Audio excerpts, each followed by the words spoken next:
Picture this, a quiet, cozy neighborhood where everyone seems to know each other. But for one woman, this neighborhood became a real nightmare. Her neighbor, from the first day they met, did not hide his hatred. He humiliated her at every opportunity, throwing insults, closing doors in her face and making her life unbearable. All this just because she was black, but he did not even suspect who she really was. Everything changed in an instant, and what happened next became his worst nightmare.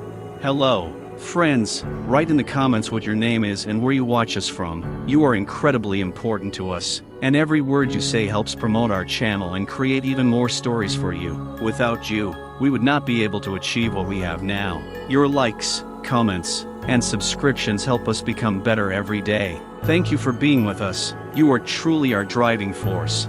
A quiet evening in a small suburb was marked by the move of a new neighbor. The heavy clatter of boxes and the sound of a truck pulling up broke the sleepy calm of the neighborhood. She seemed like an ordinary woman, not particularly standing out from the others. Lonely, reserved, with a tired but confident look, she began to unload her things and carry them into her new house. Her appearance did not arouse much interest among the neighbors until they noticed one detail: the color of her skin.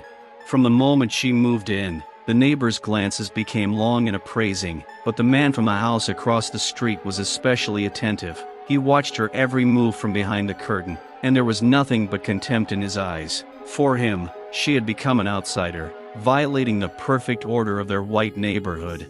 The next day, when the woman returned home from work, the first unpleasant surprise awaited her. An elderly neighbor, tall and sullen, stood near her house, his arms crossed over his chest.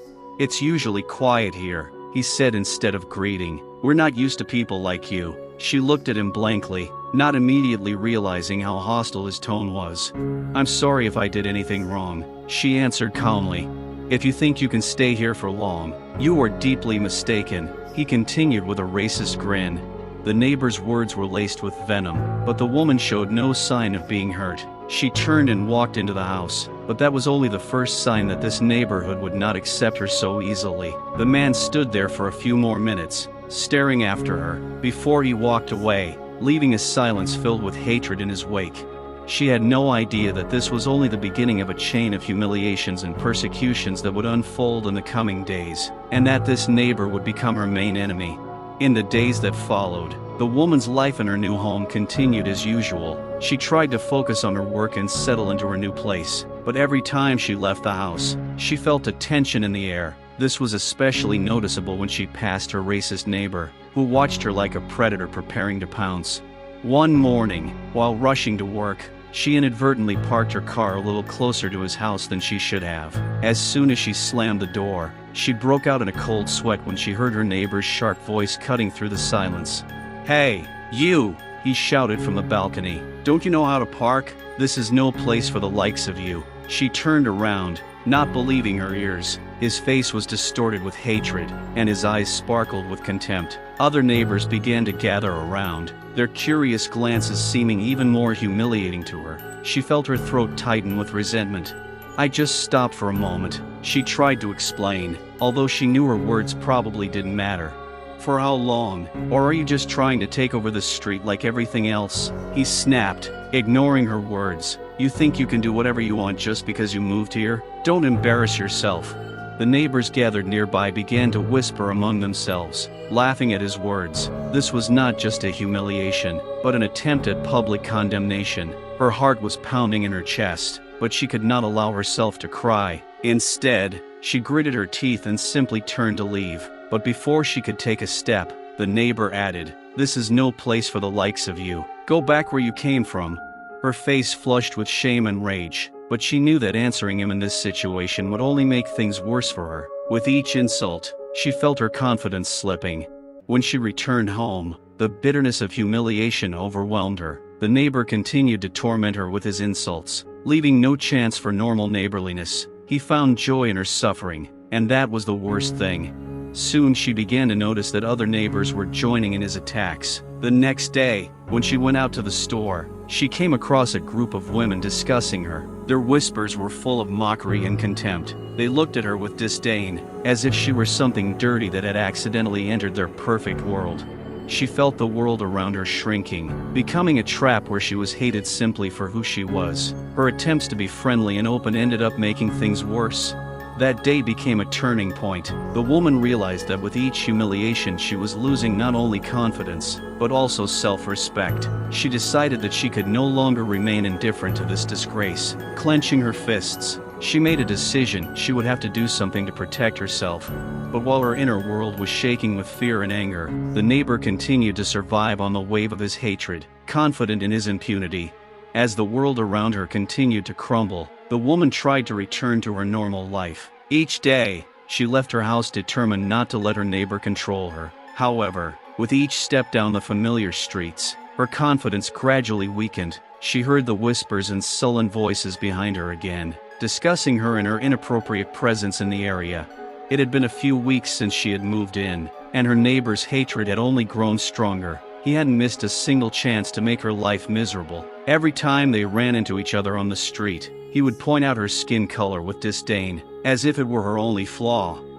One day, as she was leaving the store with a bag of groceries, a woman noticed her neighbor standing outside his house, talking to other men in the neighborhood. She clutched the bags in her hands, feeling an inner fear creeping up on her. Her heart began to beat faster when she noticed that the conversation had stopped and all eyes were on her. The neighbor, like a leader, said loudly, "Look who's come. Does she really think we want her here? Doesn't she understand that this isn't her place?"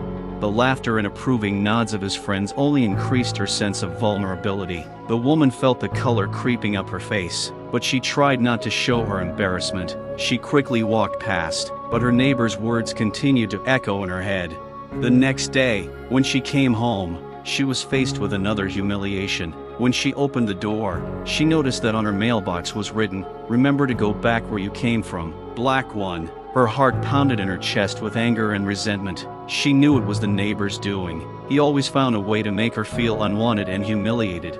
Despite the pressure she faced, the woman was determined not to be a victim. That evening, armed with a notepad and pen, she began to write down all the instances of racist abuse that had happened to her. Her anger was turning into determination, and she knew that this could not continue. Her nerves of steel began to harden. Meanwhile, the neighbor continued to escalate the situation. He set up situations to make her look bad. One day, when the woman was sitting on her porch reading a book, he walked past her, giving her a piercing look. "Do you really think we don't care? Get out of here. We don't need your kind," he shouted as he passed by. His voice sounded like he was casting a spell, calling on all the neighbors to gather around and join his fury. The next day, as she passed a group of women, she heard one of them say, "Have you heard? They say she has some legal experience, but who would want to hire her? People like her can only ruin their chances." The words, full of hatred, pierced her like a knife. She kept walking, but the mockery and prejudice continued to ring in her ears for a long time. She could no longer put up with it. However, there was a determination in her heart. She was not going to sit back while she was being humiliated. A fire ignited inside her that she had never felt before. She was a lawyer, and her profession required her to stand firm and fight against injustice. This reminder of her strength gave her confidence, and she knew that things would soon change. The neighbor, confident in his impunity, had no idea that he would soon encounter the woman he had tried to suppress. His hatred and prejudice would soon turn against him, and he would become a victim of his own actions. The next day, as the woman was heading to a tenants' meeting, she felt a sense of unease. She knew that at this meeting, her neighbor would again use every opportunity to humiliate her and make her look bad, but she was determined to protect herself, and every step toward the meeting caused her to protest internally against prejudice and racism. The meeting was being held at a local club, and when she walked in, the room instantly froze. All eyes turned to her, and the tension was immediately palpable. A neighbor in the front row grinned evilly as she took her seat. The meeting began, and the women discussed various issues concerning life in the area. However, the conversation soon turned to more personal topics. The neighbor, seizing the opportunity, stood up and, addressing the assembled group, declared, "We have a serious problem. This area has become a safe haven for people who, to put it mildly, do not fit our standards. Look at our new neighbor. She acts like everyone owes her, like she can take any place she wants." There were murmurs of approval and laughter in the room. The woman felt her heart pounding. Her breathing became shallow and her face flushed hot. The neighbor continued, his voice becoming more and more aggressive. "I saw her parking. Her car is parked in the wrong place. If I had done that, I would have definitely been given a ticket. She doesn't respect our rules, and something needs to be done about her." Her mind was spinning, and her neighbor's words were like hammer blows. She tried to collect her thoughts, but the tension and laughter of those around her snowballed. Her own humiliation turned into a public insult, which only reinforced his insane confidence in impunity. "And anyway," the neighbor continued, "isn't it strange that we have such neighbors? Why do we need this? We need to protect our neighborhood." The meeting sank into a stunned silence. The woman, looking into the faces of her neighbors, noticed that some of them were casting puzzled glances at her, while others, on the contrary, agreed with their neighbor. She understood that this was not just his hatred, it was a manifestation of general prejudices that had taken root in the minds of many. Gathering all her strength, she stood up and tried to answer. "I moved here hoping for a fresh start. I work as a lawyer and I respect this community. I am not going to leave this place just because of prejudice." But her words were drowned out by the mocking laughter coming from the neighbor and his friends. Her voice sounded as if she was knocking on a door where there was no one, an unwanted guest in her own home. "A lawyer?" exclaimed the neighbor, unable to contain his laughter. "Ha, what a twist! But we all know that your skin color does not give you any privileges. It will not help here." It was like a punch to the gut. Her heart started pounding and her hands started shaking. She felt tears welling up in her eyes, but she held them back. Not today. Not now. She couldn't let him break her. The meeting ended and the woman walked out of the club, fighting back tears. She knew that not all of her neighbors were supportive, and that was a heavy burden to bear, but determination was growing inside her. The moment she closed the door behind her, she vowed that she would never let anyone humiliate her again. The thought flashed through her mind, "How long will I tolerate this? It's time to act." She decided to start collecting evidence. She had a job, and she knew how to fight bias. Soon she would realize that she was not alone in this fight, and her abilities would help her put her neighbor to shame. She was preparing for a battle that was just beginning. Several days had passed since the humiliating meeting, and the woman felt a storm building inside her. Her neighbor's insults would not leave her. Every word he said poisoned her thoughts, like a poison spreading through her veins. Watching her neighbors avoid her, she realized that she had become an outcast in her own home, but with that came the realization, she had to end this. With each passing day, her patience grew thinner. The neighbor continued to provoke her, making derogatory comments at every opportunity. This time, when she left the grocery store, he was waiting for her by the car.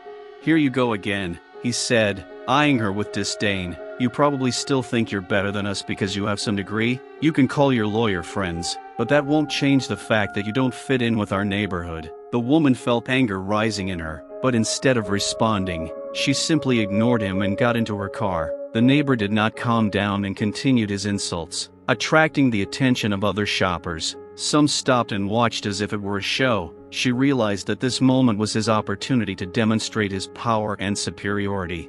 "Ha, look at her," he said, pointing his finger at her. "She probably thinks she has rights because she has a white collar. But we know the truth." The neighbor's racist escalation reached its peak. The woman got out of the car, feeling like she was about to explode. Her heart was pounding in her chest, and her breathing was becoming increasingly difficult. Unable to bear it any longer, she challenged, "Get out of my way before I knock you down. I don't have to justify myself to you. You're a living insult to the entire neighborhood."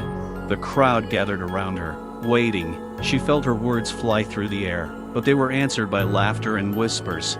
"See," said the neighbor, turning to the audience. "All she can do is scream, and that's all she can do. Why do we need neighbors like that? It's time to decide who will live among us." The laughter came again, and the woman felt her chest tighten with shame and anger. All these people who had seemed normal to her before were suddenly her enemies. She knew it wasn't just her, it was a group of people united by their hatred of those who were different. On her way home, she made a decision. She was not going to remain inactive any longer. That evening, armed with a computer, she began researching laws regarding discrimination. She knew she had rights, and those rights needed to be defended. The next day, she went to the local library, where she learned about other incidents of racism in the area. She began writing down details, gathering evidence and building a dossier on her neighbor. She knew she had to tread carefully, not giving him a reason to attack her. She also decided to seek support. At a local human rights center, she found a group of people who were facing similar problems. Meetings were held weekly, and at one of them, she opened her heart, telling everyone about what she was going through. The group members were understanding and supportive, and their words inspired her. "We're all here to support each other," one of the women said. "You're not alone. Your fight is our fight." These words gave her the strength to continue. She knew that she had to not only protect herself, but also fight for everyone who was a victim of bias and racism. She remembered how her father always said, "Courage is not the absence of fear, but the ability to act in spite of it." Gradually, she began to strengthen her resolve. One day, while in a group, she decided to sue her neighbor for his actions. She knew she would need help to do so, and she turned to her new friends for support. Together, they began to gather information about the neighbor's harassment, gathering witnesses and facts. When the woman returned home after another meeting, she felt a weight lifted from her shoulders. The decision was made: she would fight for her rights and would not allow anyone to humiliate her anymore. She knew that there would be difficulties ahead, but she was ready to overcome them.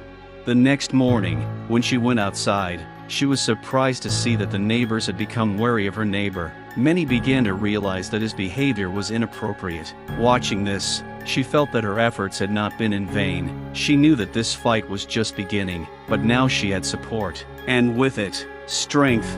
Every day, the woman became more and more immersed in preparing for her fight. She collected facts and evidence to prove that her neighbor was not just an intruder, but a real threat to their community. All those insults she heard and all those looks of hatred and contempt became part of her dossier. She decided to use them as weapons against her neighbor. One evening, sitting at the table with a cup of tea, she reread all the material she had collected. Records of public humiliation, testimonies of other neighbors who had faced racism. All this became her motivation. She knew that she had to file a complaint with the local authorities, and this took courage. She decided to report the situation to the Human Rights Department. At a meeting with a lawyer who specialized in racism cases, she felt the support she needed. "This isn't just your fight," the lawyer said, looking at her file. "This is a fight for everyone who has ever faced bias. We can come together and make this man accountable for his actions." With each word, her confidence grew. She realized that with each step she was getting closer to justice. However, just when she was beginning to feel that her efforts were bearing fruit, the neighbor decided to demonstrate his superiority again. One day, when she returned from work, he was waiting for her at the entrance. "Back again?" he said as she came closer. "Do you still think anyone will listen to your delusional whining? We all know who you really are. You don't belong here." It was like a knife in the back again, but now she had support, and she knew she was not alone. She decided to ignore him, walk past him and go home, but the neighbor continued. "Do you have a lawyer? How can he help someone like you? You're worthless. Get back before I throw you out." Gathering her courage, she turned around and gave him a determined look. "I'm not going anywhere, and you can't scare me. I'm fighting for my rights, and this is just the beginning. You can't humiliate people and expect that nothing will happen to you for it." This caused a storm of laughter from the neighbors passing by. Some began to whisper as if she were on stage, and all eyes turned to her and her neighbor. "Do you think you can stop me?" he continued, raising his voice. "I'm sure all the neighbors will support me, and you'll just be crying in your corner." Her inner voice whispered that she should not give in to provocation, but she knew that she had to show her strength. She turned to the assembled neighbors and said defiantly, "If any of you think racism is okay, then you need to rethink your values. I'm here to change that, and you're not going to be happy when I do." Some of the neighbors looked at her with surprise, while others tried to ignore the conflict. The neighbor, realizing that his words had not worked, roared, "This is just ridiculous. You will not become a hero for this neighborhood. We know who you are, and you will not be able to intimidate us." The woman felt anger filling her. She understood that this was not only her fight, but also a fight for respect for every person, regardless of skin color.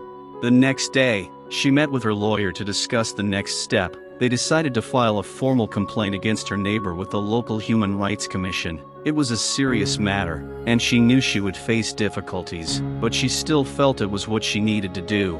To her surprise, many of her neighbors began to express their support. Some even approached her and complimented her on how brave she was for speaking out against prejudice. Soon, she had gathered a group of like-minded people willing to help her cause.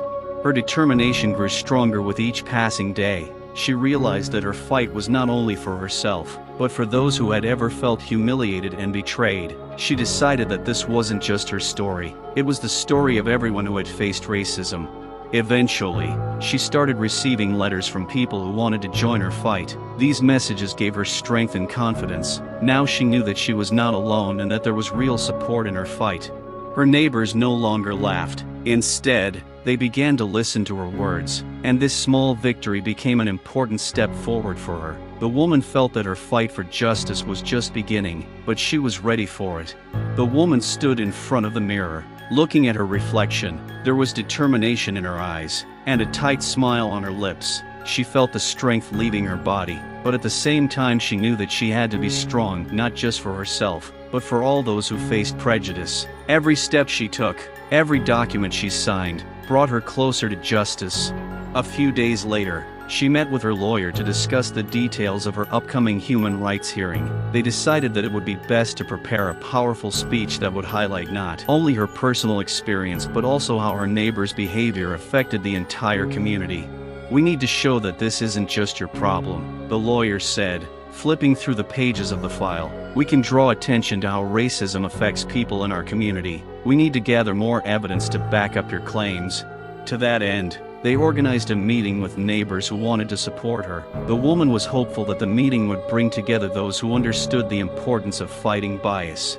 On the day of the meeting, she was nervous, but also determined. The neighbors began to gather in her apartment, and she tried to calm herself. Once everyone was settled, she looked at their faces, and they were radiating support.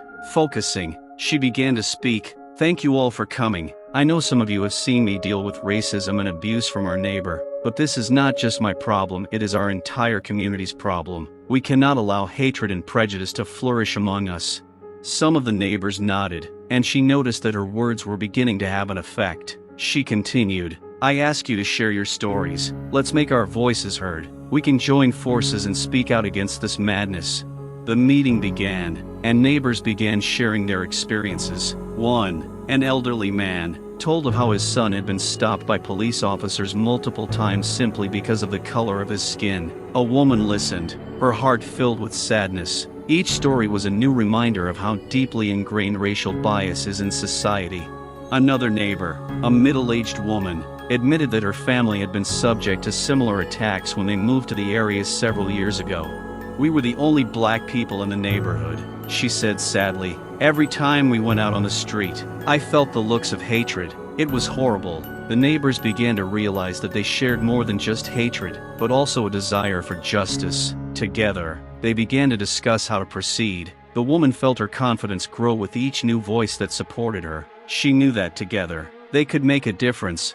When the meeting ended, she thanked everyone for their support and promised that they would do everything they could to restore the respect and dignity they deserved. She also suggested creating an action group to continue the fight against racism in their area.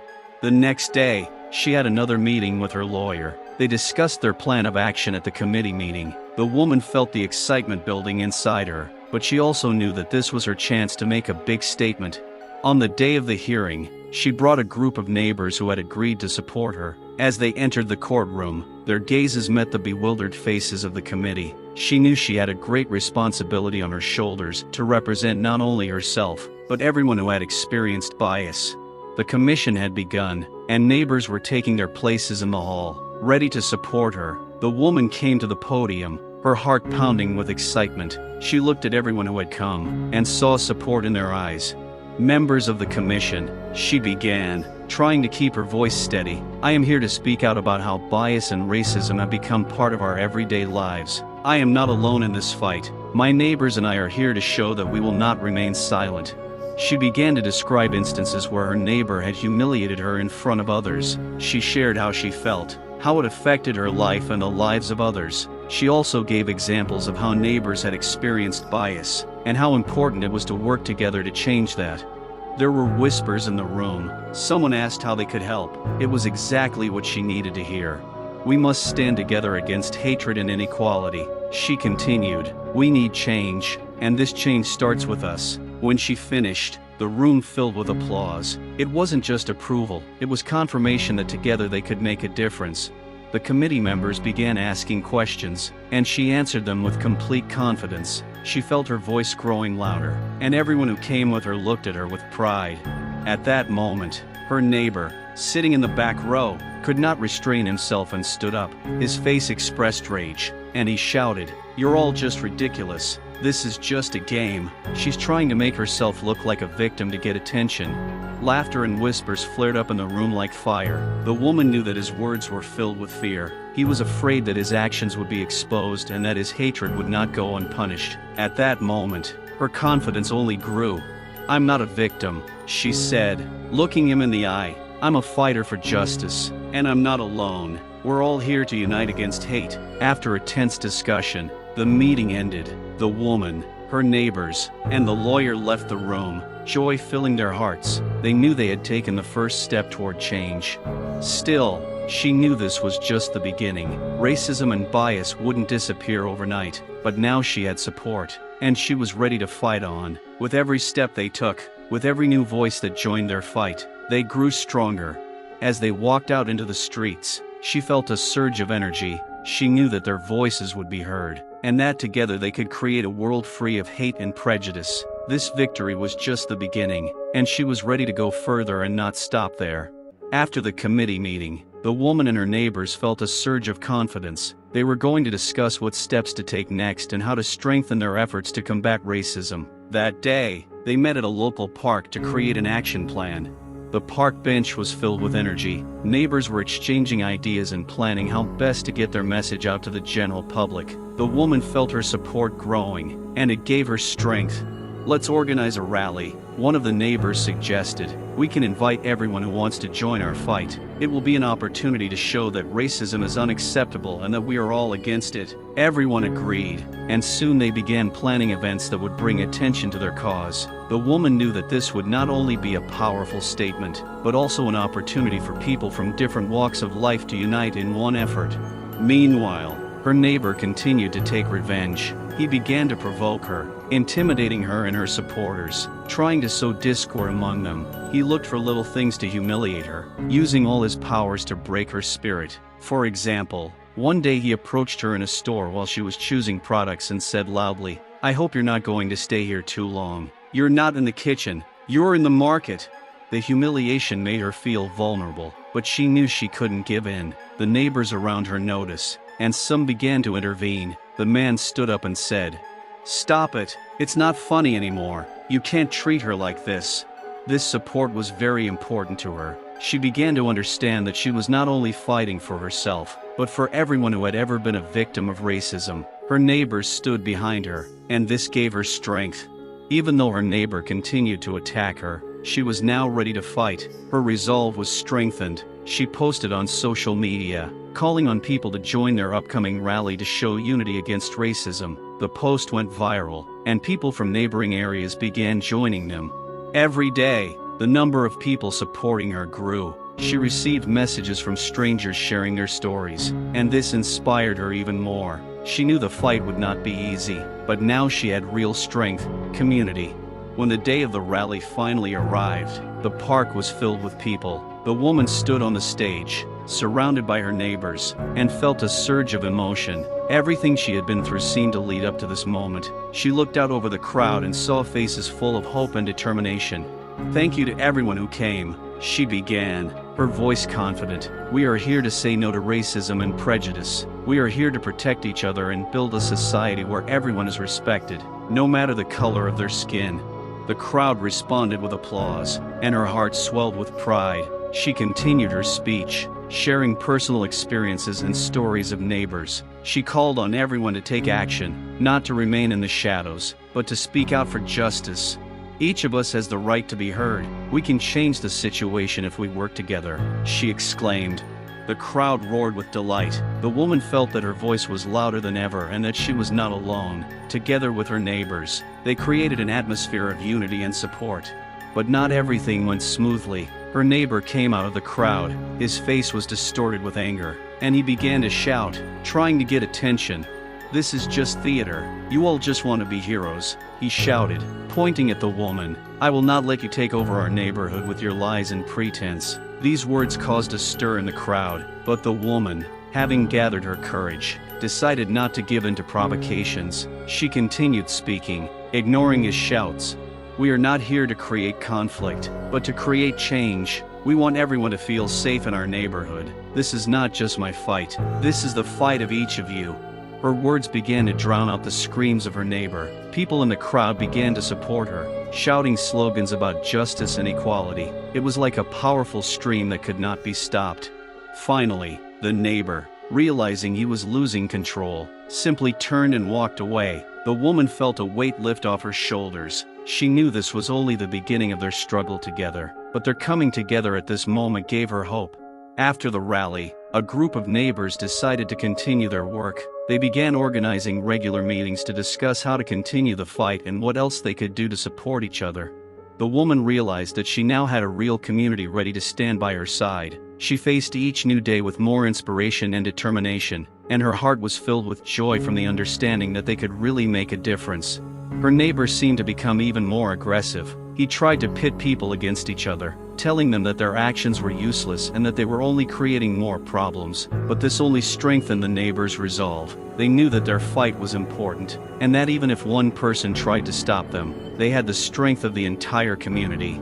She continued to communicate with her lawyer to plan her next steps. They began to formulate a plan to reach out to the media to get more attention for their case. She knew that if they could do that, their voice would be heard even more widely. As they worked on their strategy, the woman couldn't help but notice how her neighbor continued to act aggressively. Her support was not letting up, and she knew she had to keep fighting. Despite all the difficulties, she felt that their community was only getting stronger. Now they had the opportunity to change not only their environment, but also the consciousness of many people. With each new step, they were getting closer to their goal to create a world free of racism and prejudice. As time went on, her resolve only grew stronger. She realized that this wasn't just her personal fight, but a fight for everyone who had ever faced bias. Now she was ready to do whatever it took to protect her community and create a future where respect and equality weren't just words, but reality. After the successful rally and the first steps towards uniting the neighbors, the woman felt more confident than ever. However, despite this, her neighbor continued to behave aggressively, as if his actions were only getting worse. With each passing day, he became more sophisticated in his attempts to undermine her reputation and undermine the morale of the community. As the weeks went by, the woman and her neighbors continued to plan new events, including educational sessions where they discussed racism and bias. At one of these gatherings, as more and more people gathered, someone noticed that the neighbors seemed to have made new allies, several people who clearly supported his views. "We must be careful," one of the neighbors noted. "He is trying to create a group against us. We must remain united and not give in to his provocations." The woman knew they had to be careful. She contacted a lawyer to discuss how to protect herself from potential attacks from her neighbor and his new followers. They decided that the best course of action would be to prepare legal documents that would establish her rights and her right to protection if the neighbor decided to cross the line. But the same day they were discussing their plans, the woman received a call from a local news station. The journalist wanted to interview her about recent events in the area and her fight against racism. It was a great opportunity to get her message out to a wider audience. "This is a great opportunity," the lawyer said when she shared the news. "We can bring attention not only to your situation but to the problem of racism in general." The woman gathered her courage and agreed to the interview. She knew it would be not just a challenge, but an opportunity for them all. However, the same evening she was preparing for the interview, her neighbor showed up at her house. "I heard you were going to give an interview," he said, standing in the doorway. His face was filled with anger. "Why do you want to make a victim of yourself? You're just looking for attention." The woman, though startled by his sudden appearance, knew she could not allow him to break her spirit. She stood up to defend herself. "I am not a victim, but a fighter for justice. If you do not understand this, then you are not ready to accept the truth. You think anyone cares about your story? People are tired of hearing about racism," he blurted out, and his voice sounded as if it were filled with not only anger, but fear. The woman felt her heart beat faster. She knew that the conversation could escalate into a conflict, but she decided not to back down. This is not just my story. This is our story. We live in a society where racism is a reality, and I will not let your words suppress our voice." The neighbor, realizing that he couldn't intimidate her, turned and left, casting a last reproachful glance. The woman sighed with relief, but knew that this was only a harbinger of something worse. The next day, she prepared for the interview, deciding it was her chance to tell the truth. The journalist arrived with a camera and a notepad, asking her questions about her struggles, how she had encountered racism, and what inspired her to take action. The woman spoke with pride, not hiding her emotions. She shared her experiences, telling how her neighbor humiliated her and how important it was for her to unite the community against hatred. "We must stand together," she concluded. "This is not just my fight. This is a fight for everyone who has ever been humiliated because of the color of their skin. We cannot remain silent." The interview aired and soon went viral. People from all over the city began discussing her story, and messages of support started pouring in. It was just what she needed, confirmation that they were on the right path. However, the joy did not last long. Shortly after the interview was released, the woman discovered that her neighbor was not going to let things go. He began spreading false rumors about her and her neighbors, claiming that they were trying to destroy the peaceful character of their neighborhood. "I knew they were up to something," he would shout as neighbors gathered to discuss their next steps. "They're trying to overthrow our order." The neighbors gathered, and the woman felt the tension growing. Some of them began to doubt their actions, but she gathered her courage and said, "That's exactly what he wants, to sow discord among us. We must not allow him to control us with fear. We must unite and continue to fight."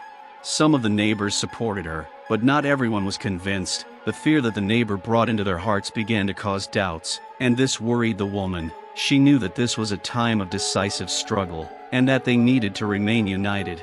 Meanwhile, the neighbors who supported her began to discuss how best to respond to the false rumors. They decided to organize a meeting to discuss their actions. The woman suggested that they write an open letter explaining their position and refuting the neighbors' accusations. "This will help everyone understand that we are not enemies, but friends," she said. "We just want our voice to be heard." After discussions and agreements, they decided to hold a meeting with the residents of the area to present their position. The woman understood that it would not be easy, but she was ready to fight for her truth. On the day of the meeting, residents gathered at the local center, some of whom were neutral and some of whom, like her neighbor, were still against her initiatives. The woman and her allies stood before the crowd, and she felt her heart pounding with excitement. She began to speak, her voice sounding confident and powerful. "Thank you for coming. We are here to discuss what is really happening in our neighborhood. Our neighbor is trying to sow discord and spread lies about us, but we are not enemies. We are all here to unite against hatred and racism." Voices were heard in the crowd, and the woman felt her words beginning to reach people. She continued, "We live in a world where many still face prejudice and rejection. We must work together to create a society where everyone is respected, regardless of skin color." After her talk, several people came forward to share their stories. It was very touching and it caught the attention of others. People started supporting each other and soon the atmosphere in the room changed. They began to realize that together they could create change. But the neighbor, as before, did not give up trying to destroy the atmosphere of unity. He stood up again and shouted, "These people just want to manipulate you. They make themselves victims to get pity." This time the neighbors gathered in the hall did not leave him without attention. One of them stood up and answered loudly, "We are here because we want change, and your words will not scare us anymore." The crowd began to support him, and soon the whole room was filled with a buzz of agreement. The woman felt a surge of strength. Now they were united, and nothing could break them. After the meeting, the neighbors decided to continue working on their initiatives, and there was a spark of hope in their eyes. They realized that now they not only had a common goal, but also a real power that could not be ignored. The woman knew that their path would be full of difficulties, but together they were ready to fight for a better future. She felt that this fight was just beginning, and that together they could overcome everything. After a successful meeting at a local center, the woman and her neighbors felt energized and determined. They worked to create a permanent group to address issues of racism and bias in their neighborhood. Each new meeting attracted more people, and soon they had organized an initiative that called for public dialogue and exchange of views on the problems that minorities face. But as their movement grew, the neighbor became more and more aggressive. He increasingly gathered people around him who were willing to support his hatred and racism. his isolation began to take its toll on his mental state, and he acted more and more irrationally. One evening, as the woman was walking home, she noticed him standing on a street corner with a group of his supporters. They were talking, exchanging glances at her, laughing. The woman felt anger boiling up inside her, but she knew she couldn't allow herself to give in to her emotions. Instead, she chose to ignore them and headed toward her house, but her neighbor wouldn't leave her alone. "Look who's here," he shouted, his voice full of mockery. "Let's say hello to our new heroine." His words made the woman feel vulnerable. She tried to ignore him, but he continued, "You are not only a defender of racists, but also the poverty of our region. Why do we need such fighters?"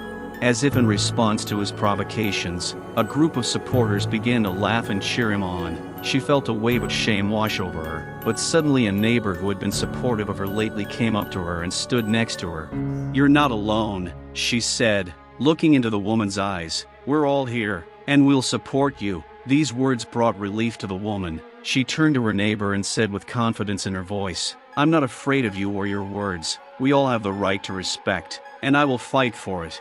The neighbor froze, momentarily speechless. Those around him also grew quieter, realizing that more and more people were standing behind the woman at that moment. But then he smiled contemptuously and, squeezing out a malicious laugh, said, "Here she is, my favorite victim. All you do is complain." As he continued to speak, the woman decided not to give in to his provocations. She knew that clashes only made the hatred worse. She took a step back and called her neighbors to tell them what was happening. Her confidence that they could stand up to the hatred together began to wash over her, and she realized that she could not give in. Meanwhile, the neighbor returned to his methods of undermining her reputation. He began spreading rumors that she was allegedly using her legal knowledge to manipulate others into silence. He did everything he could to create discontent and suspicion among the locals. But his plans backfired when several of his neighbors decided to meet him and explain that his behavior was unacceptable. The next day, they gathered on his doorstep, ready to challenge his hateful words and actions. "We came here to talk," one neighbor said, gesturing to the others. "What you're doing isn't just wrong, it's destroying our community." The neighbor, who had not expected this, looked confused. A crowd had gathered around him, which seemed to be becoming more and more confident, but he was not going to give up. "You are just a bunch of slackers who will achieve nothing. You want to create a world that does not exist," he shouted, his words filled with rage. Despite his attacks, the neighbors remained seated and continued to talk. One of them raised his hand and said, "We will not let you control us with your fear and hatred. We are here to show you that we can create something greater than you ever imagined." The neighbor shouted sharply, but his voice was no longer so confident. He had not expected so many people to come out against him. He began to back away, realizing that his power had weakened. At that moment, the woman decided to step forward. She knew it would not be easy, but she decided it was now or never. She raised her head and, looking into her neighbor's eyes, said, "You cannot control our fear, and we will not allow you to destroy what we build. We are one, and nothing can divide us." This statement caused a storm of applause among the neighbors. The woman felt her words penetrate into the hearts of the people. They began to shout slogans of unity and equality. The neighbors' hatred gradually dissipated under the onslaught of unity and the strength of the community. As he watched, the neighbor finally realized that his time had passed. His attempts to intimidate and control people had failed. Deep down, he began to realize that his hatred was no longer being answered, and his strength was exhausted. The next day, when the woman woke up, she felt something had changed. The community had begun to strengthen, and her neighbors had become like-minded. They organized another rally, this time to raise money to create an education program about racism and bias in schools. The woman took on the event with renewed energy and determination. She knew that every action, every word, and every step was important to create change. Her neighbors once again came to the rescue, helping with planning and spreading the word about the upcoming event. When the day of the rally arrived, people from all walks of life gathered in the park. There was excitement and anticipation in the air. A woman stood on the stage, her heart pounding with excitement, and she saw people around her uniting to fight for a common goal. "We are here to show that hate has no power over us," she said, her voice confident and determined. "We are here to create a future where everyone is worthy of respect, no matter the color of their skin." The crowd began to applaud. and the woman felt a surge of energy. She knew that each of them who had come here had their own story, their own struggle, and their own dreams for the future. They were like-minded, and it created an atmosphere of hope. After her speech, other participants began to speak, sharing their stories of how they had encountered bias and racism. Each voice added strength to the common cause. The woman understood that each story was important, and together they formed one big truth. By the end of the event, the woman felt that her efforts, the efforts of her neighbors, and the entire community were beginning to bear fruit. They began to raise funds to create an educational program, and people began to actively support their ideas. But that was only the first step. The woman knew they still had a long way to go. They had to keep fighting, and the neighbor was still a problem. However, she believed that now that they were standing together, they could overcome any obstacle. At the end of the day, as she left the event, the woman smiled at her neighbors and felt that they were on the right path. She was determined to continue her fight, standing up for anyone who faced hatred and prejudice. She knew that this was not just her personal fight, but the fight of everyone who was part of this community. After a successful rally that gathered support, the woman felt inspired. She knew that the work was just beginning and that there were many challenges ahead. However, she could not have imagined how tough this path would be. The neighbor who continued to harass her and her supporters became even more aggressive. In the following days, as her initiative gained more and more attention, the neighbor began to walk around the neighborhood with a group of his supporters. They provoked her, laughed and whispered when they saw her, and this was not just moral pressure. It became a real insult, directed against all those who supported her. At one of the meetings, when the woman was discussing her plans for the future with her neighbors, a group of people, led by a neighbor, approached them. They were clearly drunk and carrying bottles, laughing loudly and making fun of her initiatives. "So, are you going to play equality again?" the neighbor shouted, his voice full of anger. "How are you going to teach people if all your ideas are based on lies and false hopes?" There was a murmur of laughter and mockery from the crowd. The woman felt her heart beat faster, but she knew she couldn't afford to give in. She stood up and tried to respond, but her neighbor interrupted her. "Look at her. She thinks she can change the world, but she's part of the problem. She and her friends are just bringing shame to our neighborhood." The crowd behind him began to laugh, and he continued, "You want equality? I see here only a group of losers who will never be equal to normal people." The woman realized that this was not just a humiliation of her, but an attempt to destroy everything they had built. She looked at her neighbors, and they all felt insecure. At that moment, an idea came to her. "We will not let you bully us. We know who we are, and we do not hide from our rights," she said, trying to sound confident. "We came here to build a community based on respect and understanding." But the neighbor just laughed. "Respect? Are you serious? No amount of respect will save you from the truth. Do you think your laws and legal knowledge will give you power? You're just a black woman trying to pass yourself off as something more." This attack, full of hatred, cut the woman deeper than she could have imagined. She felt anger boiling up inside her, but just as she was about to respond, several neighbors who had supported her stood up next to her. "We are with you," said one of them. "This is not just your fight. This is our fight." And that was it. Like a shield, they surrounded her and began to speak in defense. "We know you're not alone," the other neighbor continued. "Your strength inspires us, and we won't let his hatred control us." At this point, the tension in the air became palpable. The neighbor, seeing that his tactics had not worked, became even more furious.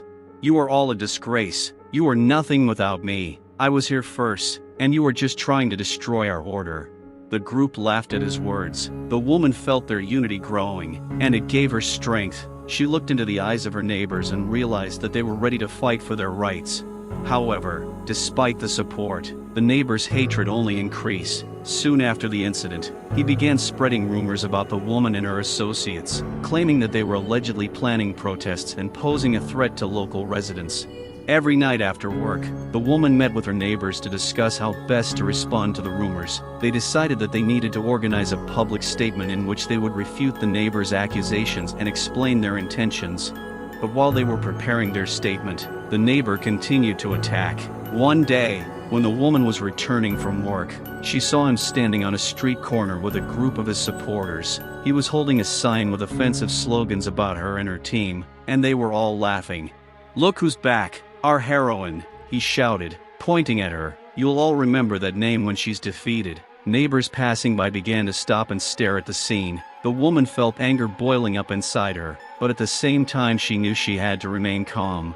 "Why are you so afraid of the truth?" she asked, trying to remain calm. "We're here to make the world a better place, and all you do is spread hatred." But his hatred only grew. He began to talk about how her work and her ideas allegedly threatened the purity of their neighborhood.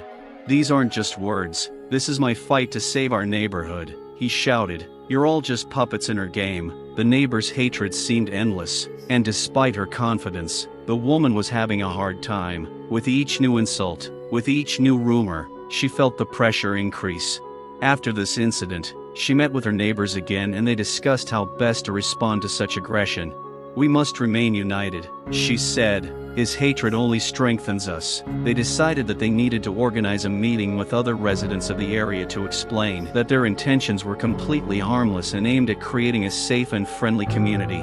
At the meeting, they gathered in a local park, where a new wave of support began. The woman gave another speech, in which she spoke about the importance of unity and that everyone has the right to be heard.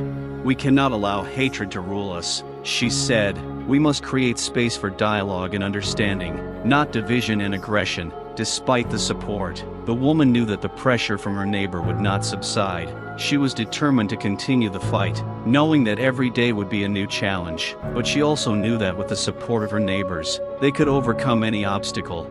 That night, when she returned home, she decided it was time to make a change. They began making plans to create an online campaign to raise awareness of their cause. It would be a powerful tool in their fight against hate. And although their confrontation with their neighbor was just beginning, the woman knew that they were not alone. Each new day brought new challenges, but together they were ready to face any difficulties. The woman and her neighbors worked to create an online campaign to raise awareness for their causes. They wanted to make their voices heard not only in their neighborhood but also beyond. They met in her apartment every night, discussing details, crafting messages, and coming up with slogans that would attract more supporters. The meeting began with a discussion of all the recent attacks from the neighbor. Each time they returned to his aggressive attacks, the woman felt their unity grow stronger. Together they discussed the importance of uniting against hatred, the importance of not giving in to pressure. "We must show that there are more of us than him," said one of the neighbors, gesturing. "We have power, and we must use it." They created a social media page where they posted about their initiatives, sharing personal stories of bias and discrimination. At first, their actions attracted only a little attention, but soon the number of followers began to grow. Each new like and comment gave them confidence. They began collecting stories from others who had experienced racism and bias. These stories were not only painful, but also filled with hope that they could eventually make a difference. Meanwhile, the neighbor, watching their progress, became even more aggressive. He decided it was time to act. At first, he tried to organize his own rally to defend his version of the truth. In his eyes, everything the woman and her neighbors did was an attempt to destroy the normal order of the neighborhood. "I will not let these people intimidate us," he shouted to his supporters. "We must protect our neighborhood from this abnormality." This time he was unable to gather a large support group, but his group remained steadfast. They stood on the street corner, holding signs with offensive slogans and uttering threatening words against the woman and her supporters. It was a standoff that only increased tension in the area. However, the woman and her neighbors decided not to back down. They understood that this was not just a fight against hate, but also an opportunity to demonstrate the strength of a community that is willing to stand up to bias. They decided to hold their own rally in response to their neighbors' actions, where everyone could speak up and share their story.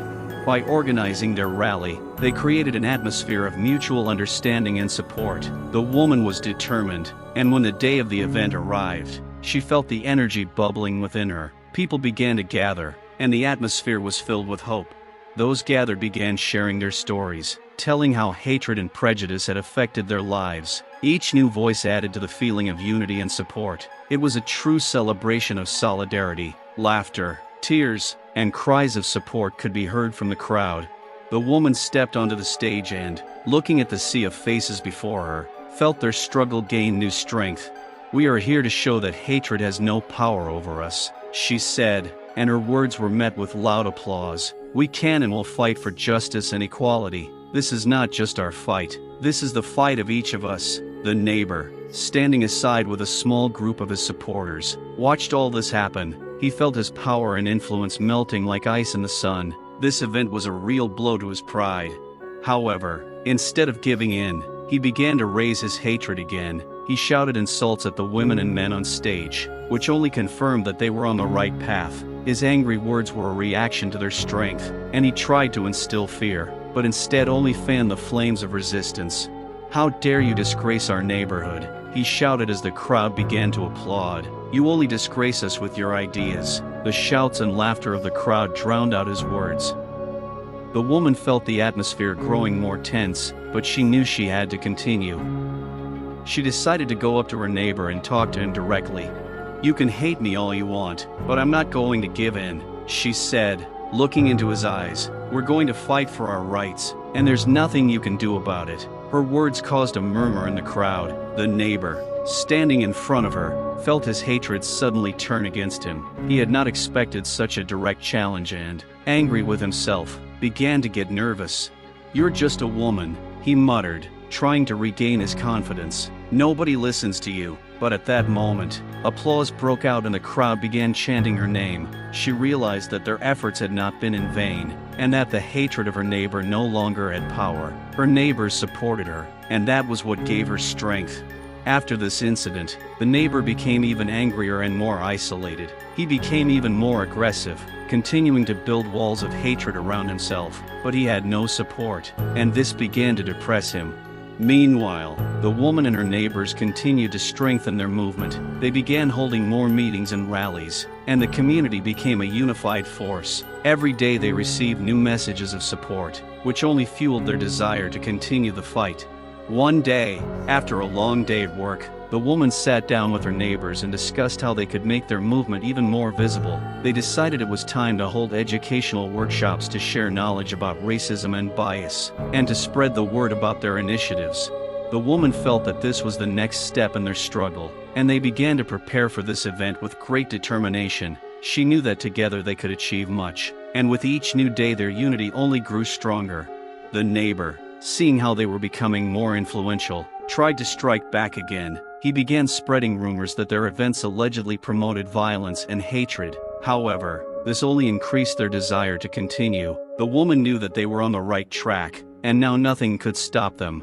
Soon their campaigns gained popularity and began to appear on the local news. The woman was filled with hope, and her neighbors finally felt that their efforts were beginning to bear fruit. They were ready for new challenges, and their fight became more meaningful with each passing day.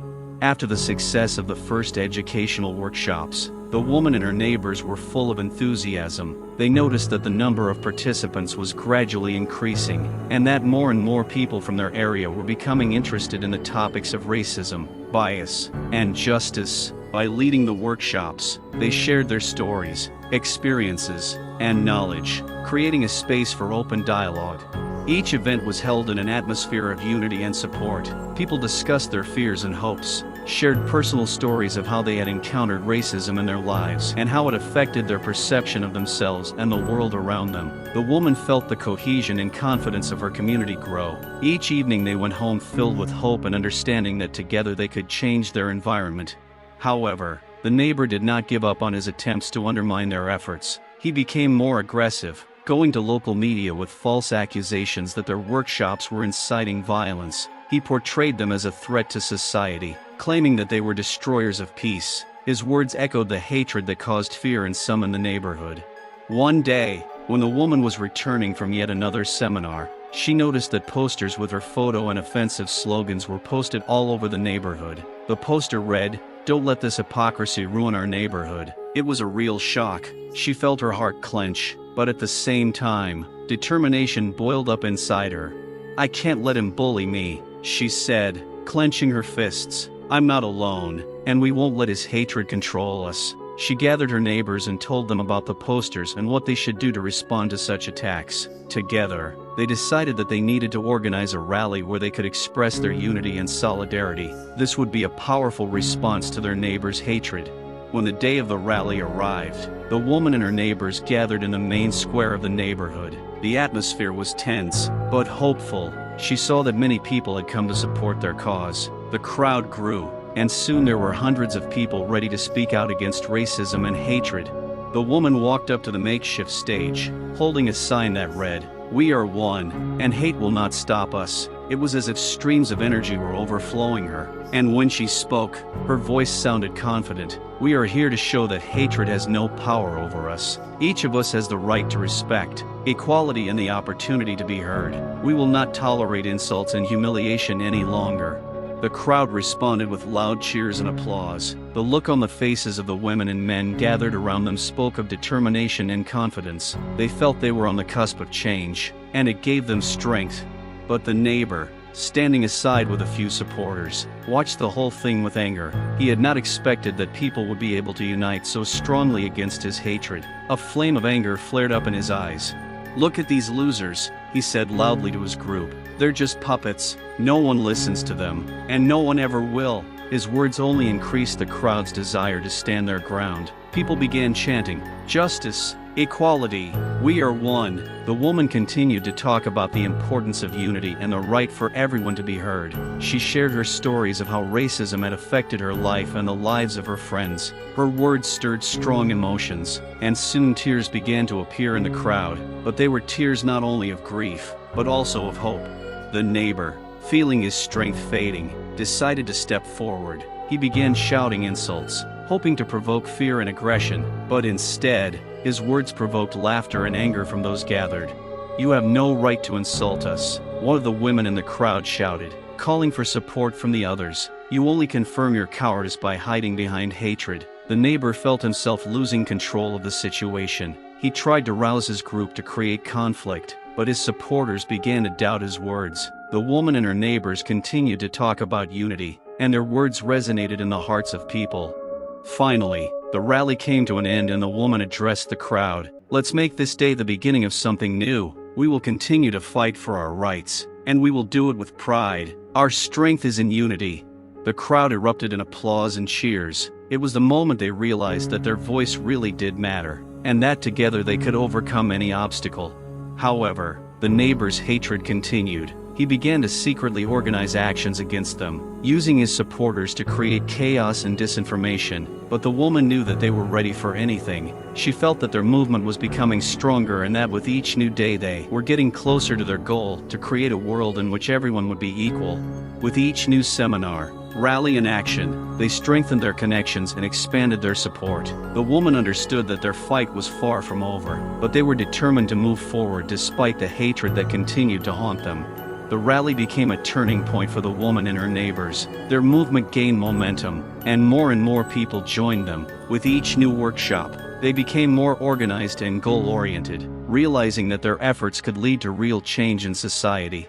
However, the neighbor's hatred did not disappear. Every day, he became more and more frustrated that he could not shut them up. He became more aggressive, and his actions began to escalate into open threats. He gained several supporters who were ready to support his aggression and hatred. He used social media to spread false accusations that the woman's movement was allegedly connected to violence and destabilization of the area.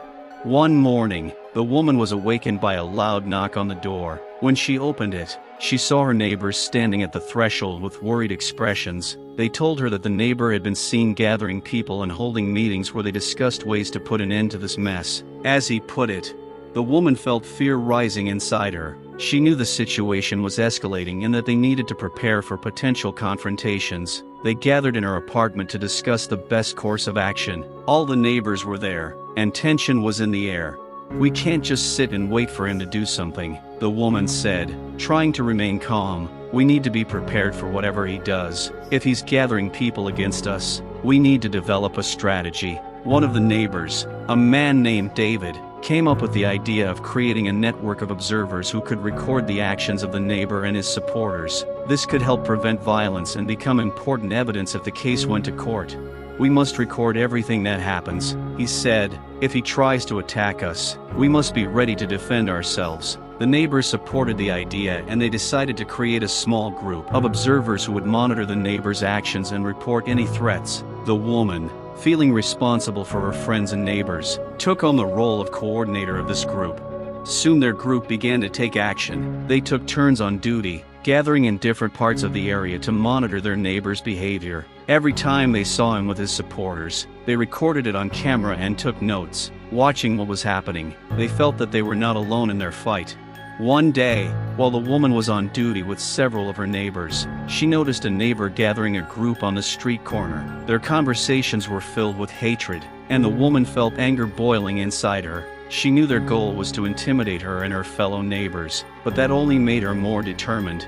"We need to do everything we can to prevent conflict," she told her comrades. "If we see them trying to come to us, we need to be ready." While observing the neighbor's actions, they noticed that he was rousing his supporters to stage a demonstration right in front of their seminar. The woman realized that this could lead to a conflict and suggested that her neighbors contact the police. "If they try to attack us, we must be safe," she said, and her words were full of determination. "We cannot let hatred take over." When they contacted local authorities, the police promised to monitor the situation. The woman knew it was a risky move, but she knew they had to do everything they could to protect themselves and their neighbors. On the day the neighbor staged his demonstration, the tension in the air was stronger than ever. The woman and her neighbors gathered in her apartment, preparing for what might happen. They discussed their plan of action, and her voice was confident. "We will stand together. If they start to become aggressive, we must remain calm and not give in to provocations. The main thing is our unity." A crowd of her neighbor's supporters began to gather on the corner, shouting insults at the woman and her friends. They held signs with hateful slogans, and her heart began to pound with fear, but she knew she couldn't let this intimidation break their spirit. The woman and her neighbors walked out onto the street, holding hands, forming a human chain against hatred. Their hearts pounded in unison, and they felt their strength growing with each passing moment. The neighbors' crowd, seeing their unity, became even more aggressive, shouting insults and threats. As the conflict began to escalate, the woman remembered that they had been told about the importance of remaining calm and not giving in to provocations. She decided to approach her neighbor and talk to him. "Why can't you just let us live in peace?" she asked, standing before him with dignity. "Don't you understand that hatred only divides us?" The neighbor, full of malice, answered with contempt, "You have no right to tell me what to do. This area belongs to us, and we will not let you destroy it." The crowd screamed with delight, but the woman felt her confidence begin to fade. She knew the conversation would not work, but then she saw one of her neighbors, David, pick up his phone to record what was happening. It gave her strength. "We are here to fight for our rights, and we will not get tired of your hatred," she said, and her words made an impression on those gathered. Suddenly, an unexpected turn of events occurred. One of the neighbor's supporters, on the verge of hysteria, stepped forward and tried to collide with the woman. However, the other neighbors, seeing this, quickly intervened, standing in front of her, creating a protective barrier. "We won't let you hurt her," one of them shouted, causing a murmur in the crowd. The neighbor, seeing that his plan was failing, tried to organize his followers for an attack. The crowd split in two and tension filled the air. The woman knew they had to act to avoid violence. She shouted into the crowd, "We are not here to fight. We are here to fight for peace and equality." Her words made many stop and think. Meanwhile, a group of observers continued to record the events on camera, which added confidence to those gathered. The neighbor, who had not expected this turn of events, began to panic. He felt his influence fading, and instead of strengthening his position, he became even more aggressive. But this only spurred the determination of the woman and her neighbors. They understood that this was the moment of truth. With every new word and action, they showed that hatred and aggression had no power over them. And when the situation heated up to the limit, they stepped forward, uniting to show that they were ready to stand up for their rights and resist any form of hatred.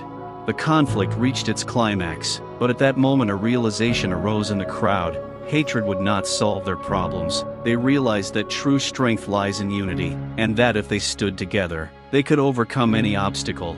The woman felt her heart fill with hope. This wasn't just a fight against her neighbor, it was a fight to change society and free people from the shackles of prejudice. And at that moment, when her neighbor's hatred reached its peak, she knew that together they could build a better world.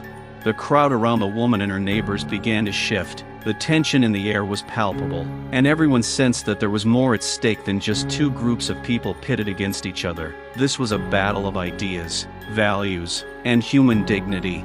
The neighbor, seeing that his supporters were losing confidence, decided to take extreme measures. He began shouting threats, trying to intimidate not only the woman, but her entire group. But the more he shouted, the more confident her neighbors became. They understood that this was not just a fight, but the need to defend their right to exist and equality. "We will not give up," the woman shouted, her words resonating with the crowd. "We cannot let hate win. We are here to stand for truth and justice." At that moment, one of the neighbor's supporters, wearing a leather jacket, began pushing his way through the crowd, heading toward the woman. He was full of hatred and aggression, and his intentions were clear. The woman felt her heart pounding in her chest, but she steeled herself and could not allow herself to be afraid.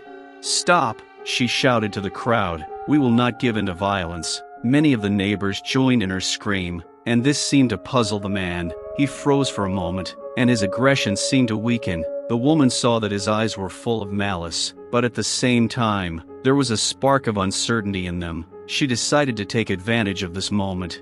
"You don't know us," she said, trying to sound calm but determined. "You don't know our stories and what we've been through. We're not enemies. We just want to live in peace and happiness, just like you." The woman's words shook the atmosphere. The neighbor, feeling that his plan was falling apart, began to lose control. He tried to shout, but the crowd was already against him. Some began to quietly express their displeasure with his behavior, raising their hands in a sign of unity. Those gathered began to repeat the woman's words. "We are not the enemy. We are not the enemy." It was a powerful expression of hope and a desire for peace. Even some of those who had initially supported their neighbor began to wonder whose side they were on. Meanwhile, David approached the woman. He was full of determination and confidence. "We must keep talking," he said, looking into her eyes. "This is our chance. If we show that we are united, he will not be able to break us." The neighbor, in desperation, began to insult her and her friends even louder, hoping to instill fear. He continued to call them second-class citizens and threatened that if they did not leave, they would face consequences. But his words no longer had any power. They sounded like the bleating of despair. The crowd was becoming more united, and the woman noticed that some of her neighbors were starting to come forward, creating a human chain around her and David. It was a display of the power of unity. The woman realized that together they had become a wall that protected them from hatred. "We are not afraid of you," she shouted into her neighbor's face, feeling the strength rising inside her. "We will fight for our rights, and no one will be able to stop us." Suddenly, someone in the crowd started calling the police to report what was happening. This was not to call for force, but to show that they were defending themselves and their community. They were determined to stop the hatred and violence. The neighbor, realizing his time was running out, tried to leave the group, but the crowd was not about to let him go. People began to raise the banners with slogans about equality and respect that they had brought to the rally. It became a visual symbol of their struggle. "Look who's really destroying our neighborhood," the woman said, pointing at her neighbor. "He's trying to divide us, to sow hatred and fear, but we won't let that happen." The crowd began to chant, "No to hate, yes to love." Their voices merged into a powerful chorus, filling the streets with a spirit of solidarity. The neighbor, surrounded by noise and resistance, looked lost and confused. He realized that his hatred could not destroy the strength of their unity. The police finally arrived on the scene, and upon seeing the crowd, they quickly realized that it was a peaceful gathering. The woman approached the officers and explained the situation. They listened carefully and confirmed that they would ensure that everything remained peaceful. However, the neighbor's hatred did not disappear. He continued to threaten, but now his words sounded unconvincing and stupid. The crowd gathered around the woman continued to demonstrate unity, and with each new chant they showed that they were not afraid of his threats. Soon, those gathered began to open up to one another, with many sharing personal stories of how they had experienced bias and racism in their own lives. This was the moment when the hatred began to dissipate, giving way to understanding and empathy. "We are all here to support each other," the woman said, raising her hands to attract attention. "This is our community, and we must work together to create a better future." The group nodded in agreement, relief etched on their faces. They began to understand that their neighbor's hatred was merely a manifestation of his own fears and insecurities, and that they could create something greater than simply fighting hatred. By evening, the tension in the crowd began to ease. The woman felt that they had taken a huge step forward. They had shown that together they could resist any aggression and hatred. However, she knew that this was only the beginning. Their fight was not over, and their neighbors' hatred still remained, but now they were ready for any challenge. Many difficulties awaited them ahead, but they already understood that together they could overcome any obstacle, standing guard over their rights and their community. After the peaceful demonstration ended, the woman and her neighbors felt they had made significant progress, but while they were striving to improve their lives, there was still a threat in the air. The neighbors' hatred had not disappeared, and it still permeated their daily lives like a toxic stench. Despite the support of the community, the woman could not shake off the feeling of anxiety. Every night, when she closed her eyes, she saw her neighbor's face, full of hatred. She understood that his words were not just threats, they were manifestations of his rage and sense of impunity. He was not going to give in, and she knew it was only a matter of time before he appeared again. One of those anxious mornings, the woman was scrolling through the news when she came across an article about her neighbor's ties to a group known for its racist views. Her insides flipped. Her instincts told her that they weren't just confronting the aggression of a lone wolf, they were also fighting a systemic hatred that extended far beyond what they could have imagined. Realizing that something had to be done about him, the woman gathered her neighbors for a discussion. Like-minded people gathered in her apartment again. They discussed the importance of not only protecting themselves, but also contacting local authorities to prevent the possibility of violence. "We should go out to the community and have another meeting," the woman suggested. "We can bring attention to this issue and show that hatred has no place in our area." David, who had become one of her main allies, nodded. "But we have to be careful," he said. "If we go out on the streets again, we could provoke him. He has already shown that he is prepared for violence." The woman sighed, realizing that they could indeed face serious consequences, but at the same time, she knew that ignoring the situation would be even more dangerous. The decision was difficult, but her determination fought against her fear. "We have to show him that we're not afraid," she said. "If we sit and remain silent, he'll feel stronger. We can't let him take over our lives." The neighbors looked at each other, and many began to nod in agreement. Finally, they made a decision. They would organize a meeting to discuss hate and racism in their community, opening a dialogue that could change their neighborhood. Over the next few days, they worked to organize the event. She created an online platform for people to share their stories and experiences. She knew that creating a space for connection and support would be an important part of their fight.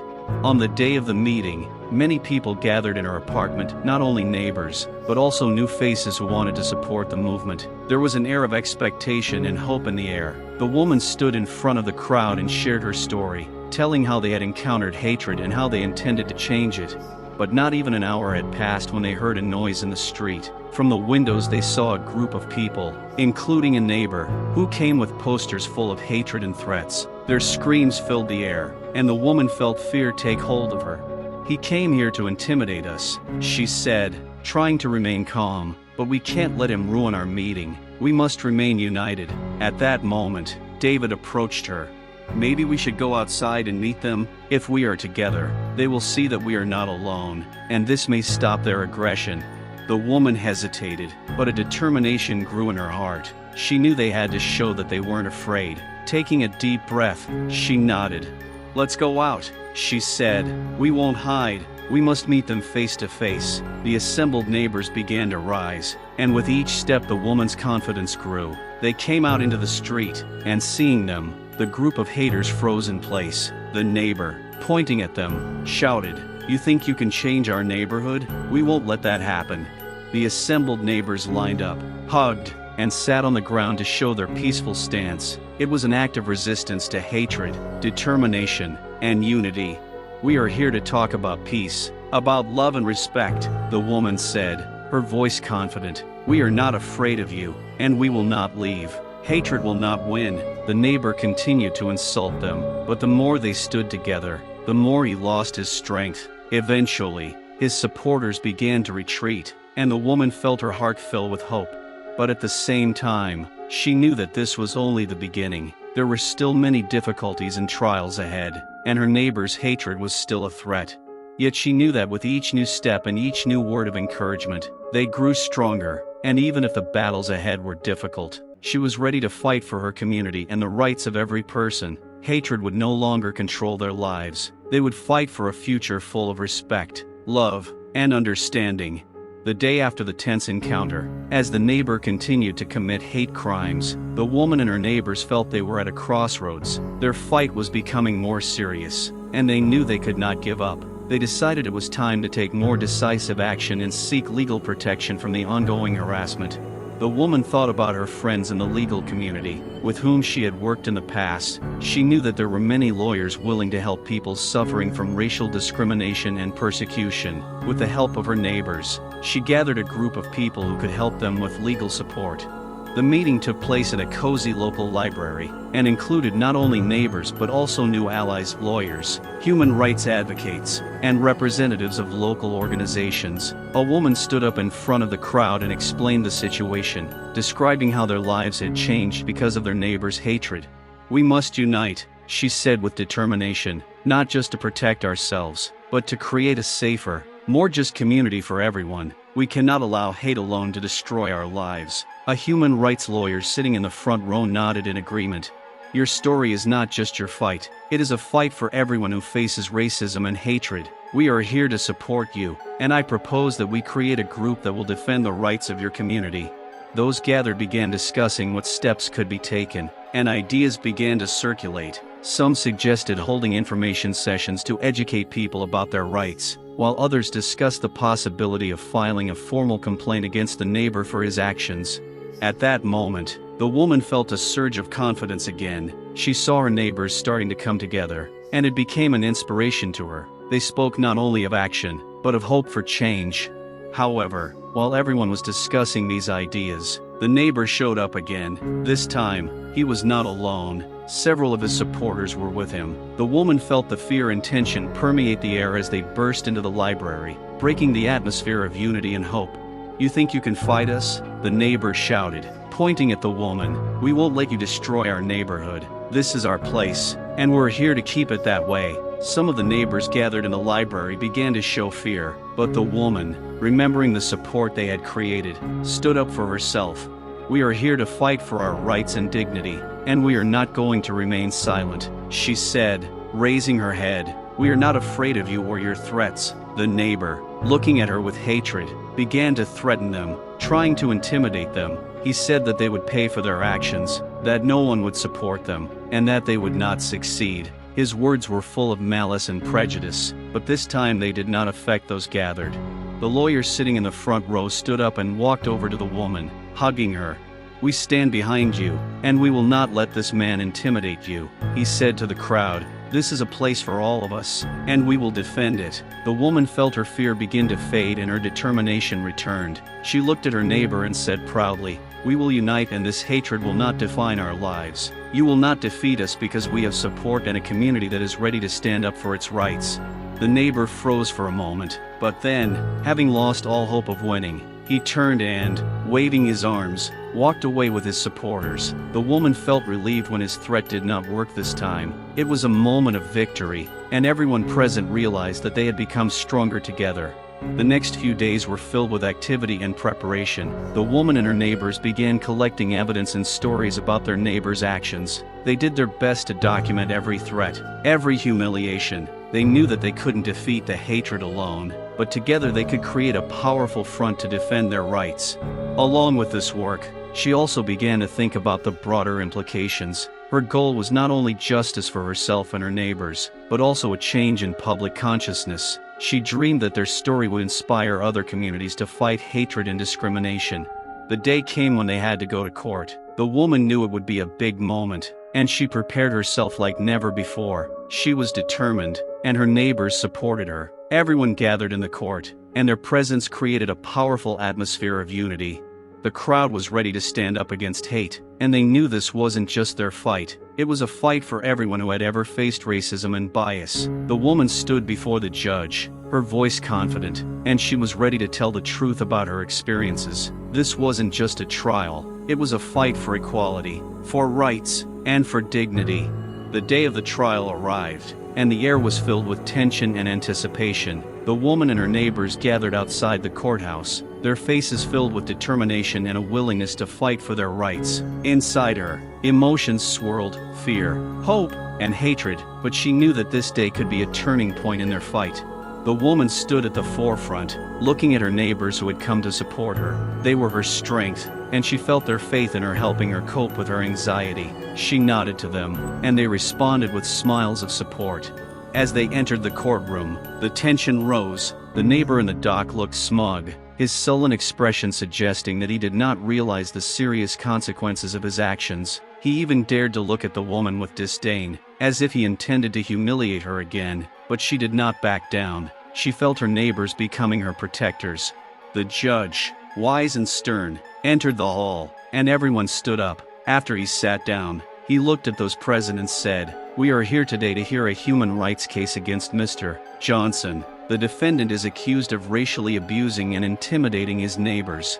The woman felt her heart skip a beat. This was the moment she had to present her truth. The lawyer who represented her and her neighbors stood up and addressed the judge.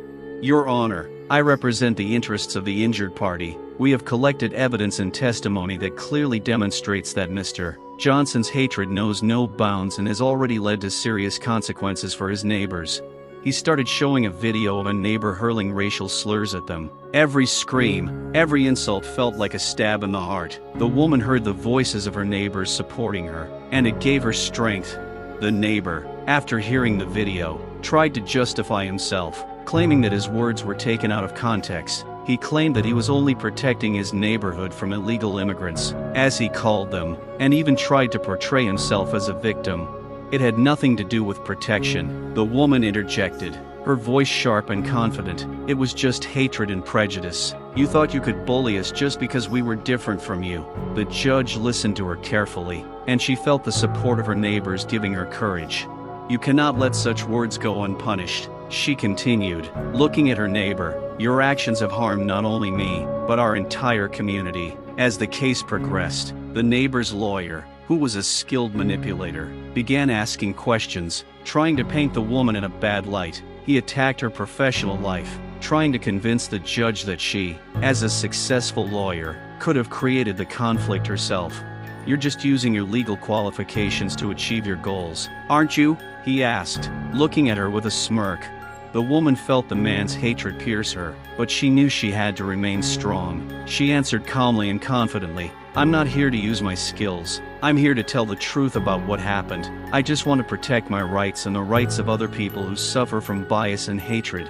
The judge nodded, and the tension in the courtroom grew. Everyone in the room knew that this case was about more than just her personal struggle, but about issues of justice and equality that were troubling society as a whole.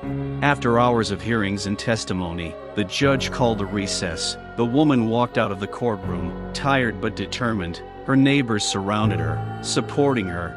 "You were great," David said. "You handled it with such confidence." The woman felt a warmth building in her chest from their support. She knew that even if the outcome was not in her favor, they had already taken steps to change society.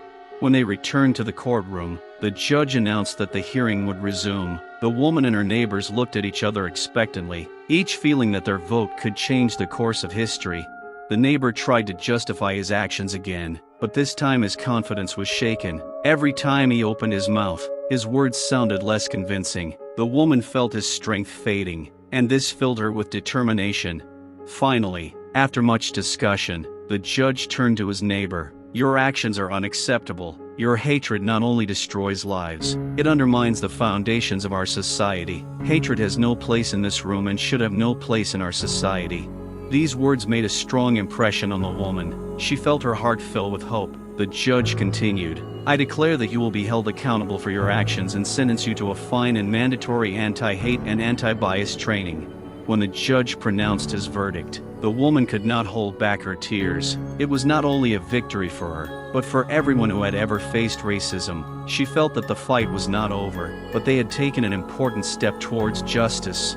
Her neighbors hugged her, and the courtroom erupted in applause. It was a victory not only for herself, but for all who dream of a world free of hate. The woman realized that she was no longer alone. She had a community ready to fight for justice.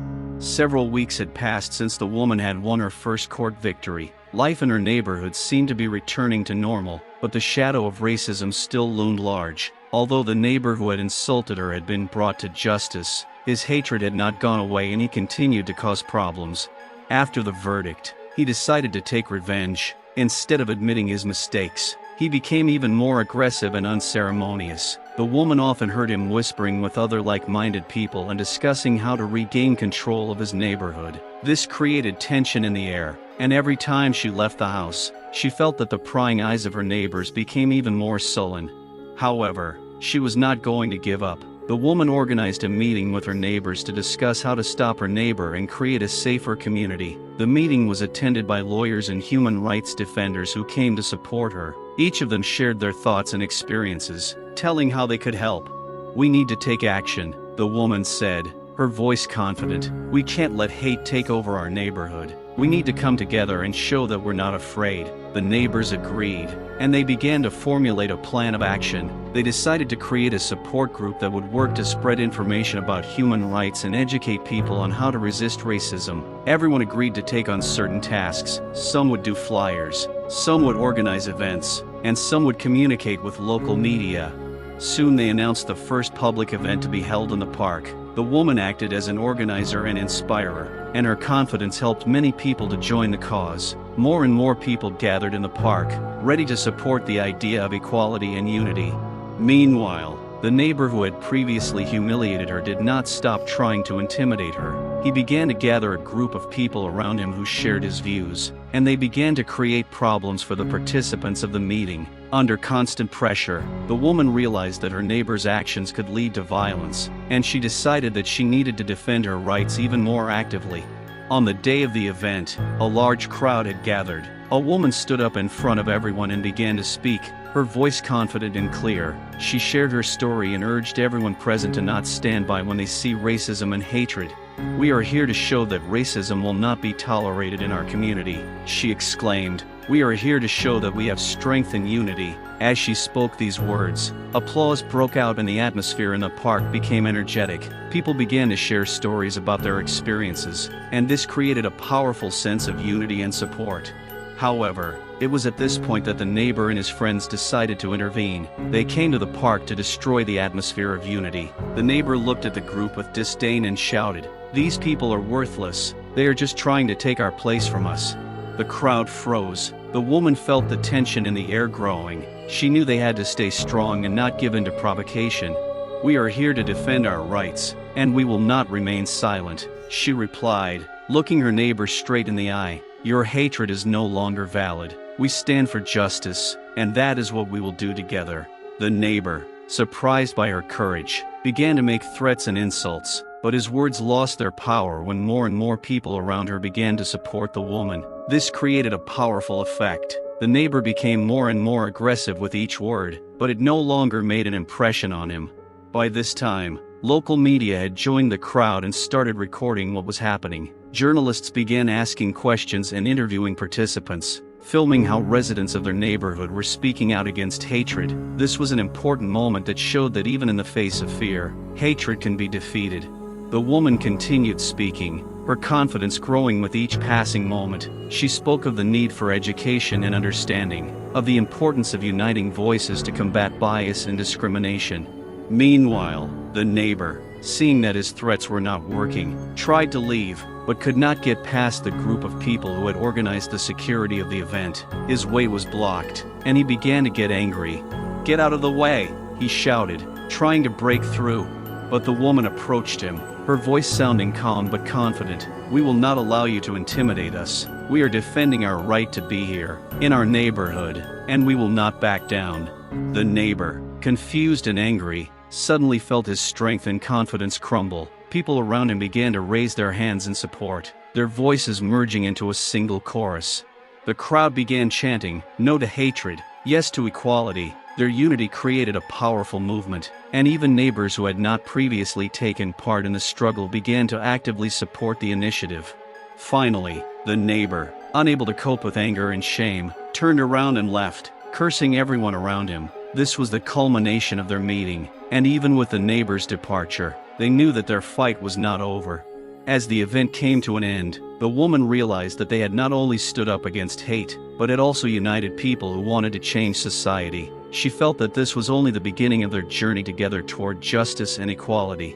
Hope was born again in the woman's heart. She knew the fight ahead would be hard, but she now had a community willing to stand up for what was right. Each of them was part of a larger movement, and she was determined to continue the fight for her neighbors and for a future free of hate.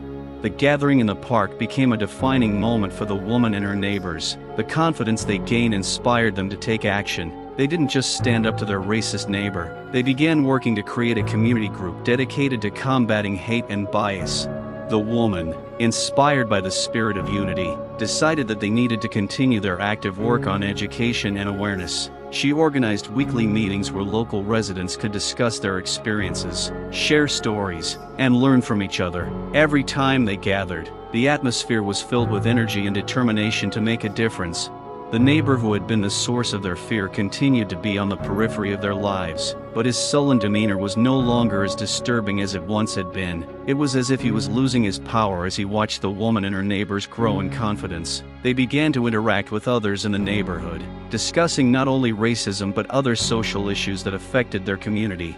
One such gathering was an evening dedicated to human rights. The woman invited several experts who could speak about the importance of equality and how everyone can contribute to the fight for justice. Lawyers, activists, and representatives of local organizations came to share their knowledge and experience. On the day of the event, the park was filled with people, and women and their colleagues walked along the path, full of hope and enthusiasm. They made posters with slogans about equality and unity, and the atmosphere was filled with positive energy. As the event began, the woman walked up to the stage. She felt more confident than ever, her voice loud and clear. "We are here not only to discuss problems, but also to find solutions. Together we can create a safer and more supportive community where everyone feels accepted." Her words elicited a murmur of approval and people began to applaud. This was the beginning of an open discussion where everyone could voice their thoughts and suggestions. Throughout the evening, people shared their stories of how they had encountered racism and bias and how they had overcome these challenges. There was a man in the audience who couldn't contain his emotions. He stood up and, wiping tears from his eyes, spoke about how his family had faced prejudice when they moved to the area several years earlier. His sincerity and courage touched the hearts of everyone in the room. "I was afraid to say this before," he admitted, "but thanks to you, I realized that I can't stay in the shadows. I want to help in this movement, and I know that together we can create a world free of hate." This was the moment when more people began to come forward, offering their help and support. Participants began to form groups to discuss how they could actively work to improve their community by participating in various projects and actions. The woman, seeing more and more people joining their movement, felt that she was not just fighting for herself, but for a future free of hate. They began planning events to improve relations between different groups in their area. Education became their weapon. Meanwhile, the neighbor who had once been a threat became increasingly isolated. He continued to make his hateful comments, but the people around him began to leave and his circle shrank. It was a wonderful symbol of how the community was changing and becoming stronger. At this point, the woman decided to turn to the local government. She wrote a petition to hold educational seminars on combating hatred and racism in schools. Her neighbors supported this initiative, and together they began collecting signatures. With each passing week, their movement became more and more popular. Local media began covering their events, and soon the community and wider circles knew about them. The woman became a well-known face in the fight for human rights in her area, and this only spurred her activism. One day, when she returned home after a long day of organizing events, she found an envelope in her mailbox. When she opened it, she found a thank you note from one of the women she had interacted with at one of the events. The note talked about how the woman had been inspired by the group's actions and had decided to become an activist herself to help others. This was a sign to her that they were doing something important and necessary. The woman realized that their struggle could not only be local, but also spread to a wider level. She realized that even if one person may seem weak, together they can create a powerful movement. Every day she fought for truth and justice, and every step they took together became the foundation for a new future. This fight was no longer just about her personal story, it became part of a larger fight for the rights of all people. The woman smiled as she looked at her neighbors and friends and realized that there were still many challenges ahead, but together they could overcome everything. She was determined to keep moving forward, inspiring and supporting everyone around her, and together they would create a world where hatred and prejudice would have no place.